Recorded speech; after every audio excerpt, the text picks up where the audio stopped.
IW 2026 का मंच है और मैं आपको पेट्रोनेट LNG लिमिटेड के स्टॉल पर लाया हूँ। उनके MD and CEO AK Singh ji हमारे साथ हैं।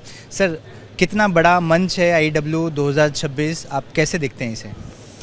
नहीं, हम एवरी ईयर इम्प्रूवमेंट देख रहे हैं।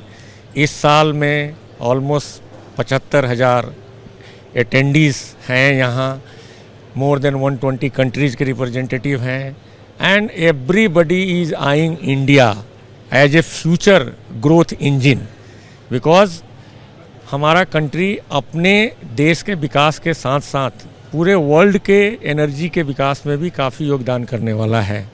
और आपने देखा होगा कि रिसेंट पास्ट में the highest GTV growth India का हो रहा है। So where is the market? Everybody is looking towards India and India में पोटेंशियल इतना ज़्यादा है एनर्जी कंजम्पशन का। All form of energy is going to stay in India. It is not that one will replace others and it will vanish. So all sector is going to grow and there will be good competitions and consumer will be the real beneficiary of this competitions. R&D पर ज़्यादा focus कर रहे हैं। या definitely जो sector में जो काम कर रहे हैं अपने अपने क्षेत्र में R&D पर। R&D means how to improve the efficiency of the system, because अगर आप एनर्जी को कंजर्व करेंगे, आप बचत करना चाहते हैं तो आपको इफ़िशियंसी इम्प्रूव करने की ज़रूरत है और उसमें काफ़ी सॉरी आप जोर दे रहे हैं R&D में कि how to improve the efficiency of the system. इस इवेंट को लेकर आपका विजन क्या है और 2047 का एम क्या है? देखिए, 2047 का डिफाइंड गवर्नमेंट का मिशन, विज़न और क्लैरिटी है कि उस समय तक हम विकसित भारत बने। विकसित भारत बनने के लिए हमको काफ़ी मेहनत करने की ज़रूरत है और सबको मिलकर करने की ज़रूरत है एंड सभी लोग मिलकर काम कर रहे हैं एंड हर एक क्षेत्र में काफ़ी विकास हो रहा है and that momentum should continue. There was some setback in recent past in 3-4 years time, particularly in energy sector due to COVID and ongoing Ukraine and Russia war. But now things are improving and looking quite positive.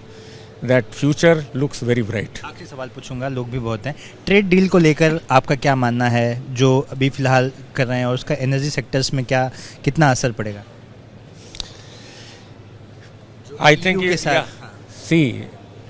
EU के साथ में जो recent में free trade agreement हुआ है उससे definitely manufacturing sector में काफ़ी लोगों को रोज़गार मिलेगा और कंट्री के GDP में काफ़ी विकास होगा और कंज्यूमर को काफ़ी बेनिफिट मिलेगा एंड ये मेजर डील है। जो अंडरस्टैंड करते हैं कि EU एंड इंडिया का जो ट्रेड है वो ऑलमोस्ट 25% है। This is a major deal and we hope that even in energy sector we will be getting benefit because if the manufacturing sector is picking up it requires energy. Davos में कहा कि एक बड़ी deal करने जा रहे हैं India के साथ। I think everybody is keenly watching for that and we are also one of the wait and watch. Thank you. Camera Deepesh Mahajan के साथ सूरज ओझा, IP न्यूज़, मुंबई।